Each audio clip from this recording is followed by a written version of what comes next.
ஆதியிலே தேவன் வானத்தையும் பூமியையும் சிருஷ்டித்தார்.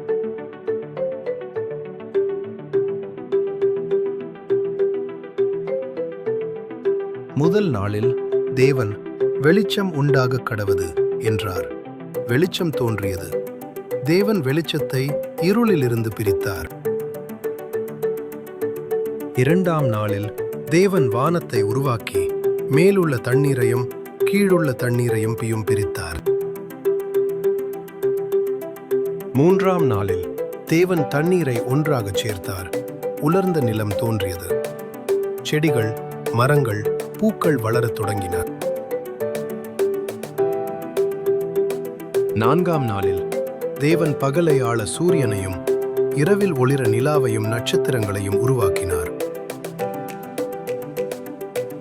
ஐந்தாம் நாளில் தேவன் கடல்களை மீன்களால் நிரப்பினார். வானத்தில் பறக்க பறவைகளை உருவாக்கினார். ஆறாம் நாளில் தேவன் விலங்குகளை உருவாக்கினார். பின்பு தம் சாயலில் மனிதர்களை சிருஷ்டித்தார். ஏழாம் நாளில் தேவன் தம் வேலையை முடித்து ஓய்வெடுத்தார். ஏழாம் நாளை ஆசீர்வதித்தார். இவ்வாறுதான் தேவன் இந்த அழகிய உலகத்தை படைத்தார்.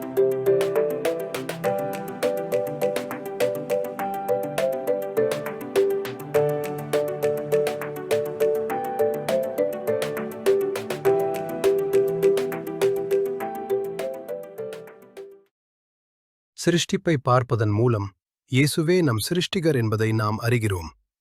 அவர் உங்களை நேசிக்கிறார். அவரை விசுவாசியுங்கள். அவருடைய வார்த்தைக்கு கீழ்ப்படியுங்கள். அவருடைய சத்தியத்தில் நடவுங்கள்.